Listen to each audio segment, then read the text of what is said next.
I've always been interested in government. I've always been interested in service. And as it relates to local service, I feel like you can get more done. You can be more effective in a local capacity than you can, frankly, even in Austin or in Washington. So I'm very happy to be of service, and I'm hopeful that the voters can see fit to let me have another term.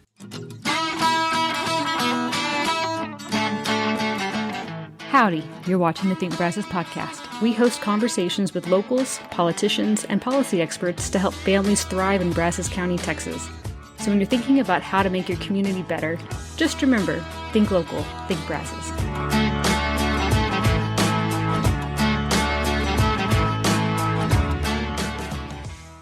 This is the Think Brazos podcast, and today we're joined by James Edge, who is the council member for District 4 of the city of Bryan. James, thank you for coming on the podcast. Very, very glad to be here. So tell us in just a minute or two, what your past experience, we know you're on the council, but past experience is what led you to council, and anything you want to say about yourself. All right, well, I've lived in Bryan most of my life. My family's been in Bryan for, 150 years. So I'm invested in the community. I've spent a lot of time, as we've discussed, I've been a real estate broker. I dabbled in home building a little bit. There's nothing I enjoy more than the smell of freshly churned up earth getting ready to pour a slab. I spent a little time in government service, working with Congressman Bill Flores as his district director for about 10 years. Spent a little time in some other partisan political type of roles. But I've always been interested in government. I've always been interested in service. And as it relates to local service, I feel like you can get more done. You can be more effective in a local capacity than you can, frankly, even in Austin or in Washington. So I'm very happy to be of service, and I'm hopeful that the voters can see fit to let me have another term. And how long is that term? Is it 3 or 4 years? It's 4 years now. We just toggled to a 4-year term, and that's one of the reasons why so many people are currently up. Yeah. Because we had to sort of transition from 3 to 4 years, and it made it a little awkward for two cycles. Yeah. But after this cycle, it should be very, very easily staggered, so we'll have about half the council each time. Yeah. Okay. Cool. So 8 years total is what you can serve on that, and then you decide to do something else. Correct. Now, I have a unique situation that I'm serving the unexpired term of Flynn Adcock, who passed away. Oh, right. So the 2.5 years that I've spent on council do not count towards term limits. Oh, interesting. So theoretically, if I chose to, I could spend as long as 10.5 years on council. Oh, wow. If I win this election and if I chose to run again, then I would serve 10.5 years. Not sure how that's going to go over with my wife, but if I chose to, I could serve that long. So the 2.5 years that you've been serving so far, could you give us one or several things that maybe you're most proud of being a part of related to the city of Bryan? Yeah, there's a lot. I mean, one of the reasons that I wanted to serve on council is because I see the trajectory that Bryan is going on, and I just want to be a part of it. I think Bryan is going great guns. It's I see what we're doing over at Midtown Park, and I'm really proud to have had a little bit of a role in some of the new projects over at Midtown Park. In addition to that, I service Single Member District 4. And if you look at that, the neighborhoods that are in, it's not a new neighborhood, but we have new neighborhoods in our single member district. We've been able to pull some capital improvement projects, nothing terribly sexy, but we're replacing some infrastructure. We're replacing some drainage projects, some signal lights. In addition to that, we're replacing some park facilities over at Tanglewood Park, some park implements. Oh, yeah. In addition, we've been successful and thankfully, in addition to the new development, we've also been trying to respect the integrity of the existing neighborhoods. We've done that, I think, with the Beverly Estates when we worked very diligently to try to prevent our sister city from bringing in a sewer project that would have been very detrimental to that neighborhood. Mm-hmm. In addition, we've had some issues over on the east side where we've had some large-scale multifamily projects that may not have fit for that. They're really great projects, but they may not have fit for that specific neighborhood. And I think it's the council's role try to look at these things, because everybody's angry about the ag shacks, everybody's angry about certain different things, and I feel like we on the council are responsible for that to a certain degree, and we need to look at the individual projects individually and determine whether or not they make sense. If they're not, for instance, already aligning with the comprehensive plan, then it's our job to determine what would be the highest and best use for those properties. Okay. And you're referring, I think, a little bit to several decisions in the past month or two that had a lot of people come out and speak against, maybe some for. I was curious, in your 2.5 years, do you feel like you're seeing more active citizenship going on? Because to me, looking from the outside, it looks like it. I think so. It's hard to say. Obviously, certain things really get people interested. Sure. We had a situation recently where the agreement that we have with the Brazos Valley Bombers was coming up for renewal, and I feel like there was a lot of misinformation that was sent out into social media, and got a lot of folks really upset. And I think ultimately, when the issue is resolved, it'll be much less controversial, because it'll be done the way it should be done. Basically, have two parties sit down at a table and come to an agreement. We've had a few other issues like that, but certain things. For instance, we just passed a tax rate, and it went by virtually unnoticed. I mean, I don't think we had a speaker that came to our council meetings to discuss where the tax rate should be. So you never really know, but I do see, we just reopened our Hear Citizens. Citizens can now speak on non-agenda items. And we've had a handful of people that have taken advantage of that. But as far as I'm concerned, the more input we get from the citizens, the better. Yeah, well, that's great. And any thoughts to putting the Hear Citizens at the beginning, or are you going to keep it at the end? Well, I'm going to defer on this one. I'm going to defer to the mayor. Gotcha. Personally, I have no qualms about it being in the beginning, middle, or end. Yeah. I think the reason that it was put towards the end was because we look at these council meetings as business meetings, and that's what they are. While I personally think that the input of the citizens is as important as any other business we have. A lot of the folks that come in, for instance, to speak on specific issues, oftentimes they're here from out of town. Oftentimes they've got a little bit more of a limited time schedule. So thus far, we have had no complaints about having it at the end of the meeting rather than at the beginning. So if it's okay with the folks that are participating in it, then it's okay with me. Okay, sounds good. If you're running for office or you'd like to meet the candidates, join us on October 19th for our annual and nonpartisan candidates build.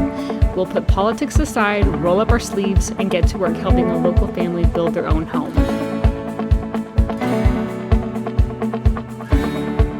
Let's switch gears a little bit to affordable housing development, or housing affordability more broadly. I know that you study the market to a certain extent, and you kind of see how there's not a lot of the more used affordable homes in Bryan that are going for sale. And so you've got builders in the area trying to build for the cheapest price point they can, especially since a lot of Bryan citizens are working class folks. What is your take on the need to build more? By affordable, I'm not just talking about habitat. I'm talking about that hopefully under 325, something like that. Who would have thought 325 would be considered affordable housing? It's that's the thing that I just can't get my mind around. You mentioned habitat. To a lot of people, when you say affordable housing, they think habitat. Right. But as great as habitat is, habitat can never fill that void. That's correct. Never be able to actually fill that void. It's a big problem. It's a problem in Bryan College Station. It's a problem in Texas. It's a problem, frankly, in every state of the union right now. It is something I think the city of Bryan has stepped up in the past. We have provided that. We are continuing to provide that. We've got I don't know exactly how to phrase it, but lower income or entry level home developments that are currently in the works, and we're working towards trying to encourage some higher end, RD7 and others as well, because I personally think we need a more diverse pool, a more diverse type of inventory of homes that we, for So the city. kind of a balance? Yeah, I think we have to have that balance. The city of Bryan, it doesn't serve anyone's purpose for the city of Bryan to simply be a repository of all the low-income residents of Brazos County. We're seeing right now with the high-density stuff over in South College Station, we're seeing a lot of the older apartment complexes, the higher density apartment complexes, perhaps maybe on Harvey Road, 20 to 18, those are becoming less attractive because of the newer, nicer, more modern with all the amenities. And so you're going to see, I think, a little bit of a migration since single family homes are becoming so expensive and out of the range of a lot of people. I think you're going to see more people that traditionally would have been in a single family dwelling that are going to be looking more at multifamily. Right. And so as a result of that, some of the more seasoned multifamily properties, I think you're going to see a little bit of a migration back and forth to College Station and Bryan. And we in Bryan, like I say, we've been doing our part. We've got, we don't have as many multifamily properties that are on the horizon, but we do have a number of single family developments that are being proposed and also being worked on. And I just feel like we need to respect the growth. We need to be prepared for the growth, but we also need to be, the city of Bryan needs to grow, but we also need to ensure that we've got, the city of Bryan is very diverse in every way, Right. Ethnically, economically, it's a very diverse community, and that's good for the city. And we need to keep it that way. So, either way, I'm sort of an all of the above type of person. I know that we will have RD5s. I know we will have RD7s, and I think we need to encourage both because we have to have both. Yeah, and then kind of related, I know in at least one recent council meeting I can think of, there was discussion about, where do you build more densely, and there's discussion of infill versus on the edge. How do you feel about the idea of affordable housing organizations or just builders that are trying to make the product affordable going more dense and smaller developments in nooks and crannies within the city, closer to the center? Do you have an opinion on that? Yeah, I mean, I think it's maybe a cop-out, but I think it's kind of a case-by-case basis for a lot of that. You look at the different neighborhoods as they've evolved throughout the city of Bryan, and you've had times when you've had third acre lots in relatively lower income neighborhoods. Right. Truthfully, moving forward, that's going to be a thing of the past. I really don't see that moving forward. And as we do that infill, I think, like I say, I hate to use the term ag shacks, but we just have to ensure that we respect the integrity of the existing neighborhoods. And that's where I see, there's, like I say, there's a lot of neighborhoods where you see that more higher density thing in older neighborhoods. And I think it's entirely appropriate. Yeah. But it's, like I say, I just kind of look at it from a case by case basis. We want that investment in those neighborhoods because that's good for the city. Right. But we also need to ensure that the integrity of the neighborhood's not compromised. And the reason I brought that up, I know for Habitat for Humanity, we're looking at how we've built in the past and understanding that affordable housing may not always look the same way that it has. And so one of the things we're looking at is, can we, in certain areas where appropriate, look at a townhome model where you got two families there instead of one. And so that's why I brought it up. A great example is off of College Avenue. They're building some units like that. So that's something that we may propose in the future, and just kind of wanted to get your thoughts on that. No, I'll be honest with you. I personally, I kind of see that as the direction we're likely to see. I'm old school, and I would love it if everybody had a big yard and everybody had a big privacy fence and all those things a lot of us aspire to. But with the cost of property, the old saying, they're not making any more of it, not making any more land. So, and Texas is growing.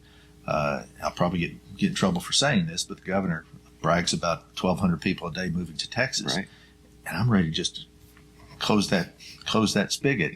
It's changing the way Texas. It's changing the state. Yeah. I'm all for growth, but we have to. That in order for that growth to be sustained, we've got to invest in the infrastructure, and it's a direct cause of some of the problems we have related to affordable housing. Right. Is just the supply and demand. Mm-hmm. So I think one of the ways of dealing with that is to, we're gonna see the trend more towards higher density, whether Mm-hmm. that's going up or whether that's the townhouse condominium type model. I think we're going to see more of that moving forward, and we're seeing it already with the young people. The young people, they embrace it. Right. You're looking at a lot of the new things downtown, Oh, yeah. and they are full, and they are not what you would normally think of as traditional. Right. But it's something that younger people sort of tend to appreciate, like a little bit more walkability. Right. And I think that's probably the direction we're going in. But I believe, like I say, we need to provide all those different options. Habitat for Humanity's Faith in Action Pumpkin Patch is open the entire month of October, Sunday through Friday, 12 noon to 8 p.m., and on Saturdays from 10 a.m. until 8 p.m. The address is 2301 East 29th Street in Bryan. We've got plenty of fall photo opportunities, lots of unique pumpkins, and more, so we hope to see you there. And then there's the transportation piece of it. I know you've had some discussions lately about parking, especially downtown. What we're a little more interested in is what do you think is the future of public transportation? I know there are some changes coming to both cities, increased costs. Where do you see the transit district and public transportation needing to go? I'll be honest with you. It's just like the housing. It's going to be something that's going to be far more necessary moving forward than it's been in the past. We're going to see it where it's available and where it's efficient. I think people will embrace it. I've spent a lot of time in some of the northern cities of this country where public transportation is much more embraced, and you get used to it. It's frankly, I think it's a wonderful thing. Now, the situation we have here, we're a little bit more broadly spread out. Right. It's if you have to walk 3/4 of a mile to get to a bus stop in 104 degrees, Right. it's just not as attractive of an option. But having said that, I'm on the MPO board, and we're looking at these different options and how it relates to Brazos Transit. And Brazos Transit is not as well utilized as I would like for it to be. Yeah. And I think for every car we get off the road, that's that much less traffic, that's that much less congestion. And if we had a system that was reliable, that was affordable, and I think it would be better utilized. I don't think we're going to see any kind of major.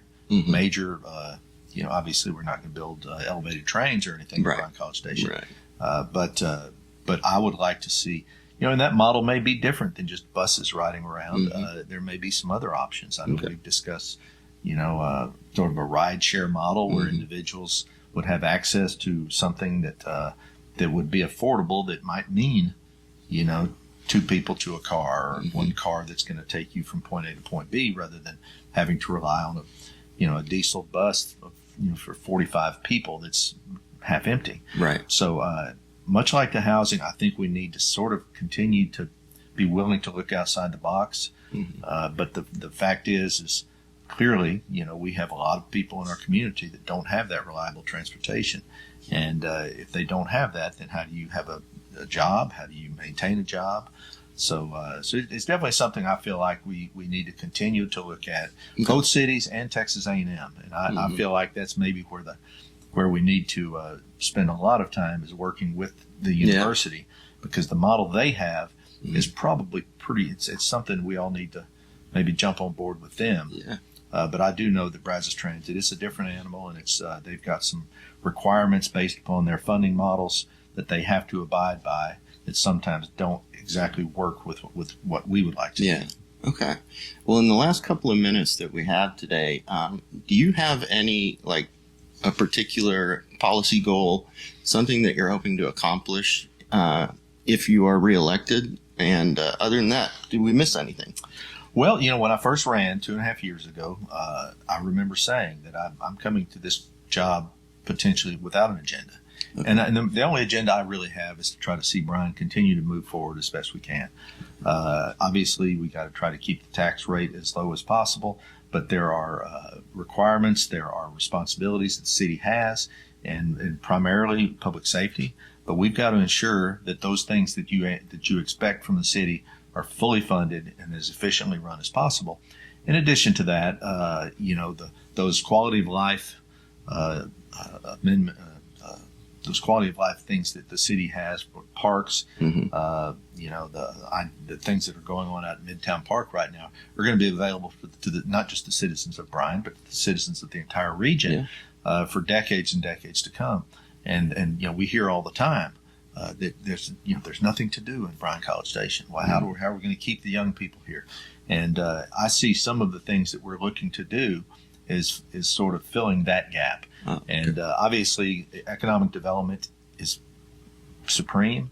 Without economic development, your tax base is going to be shrinking. Mm-hmm. And so the economic development on a broad scale is probably the most pressing issue that I see us facing, bringing new jobs and bringing new industries here, expanding our tax base so we can afford to build those sidewalks and to replace those street lights and to hopefully pull out some raised medians one of these days. So that's the way I see it. No specific agenda, no grievances, but just trying to help Bryan move forward. All right.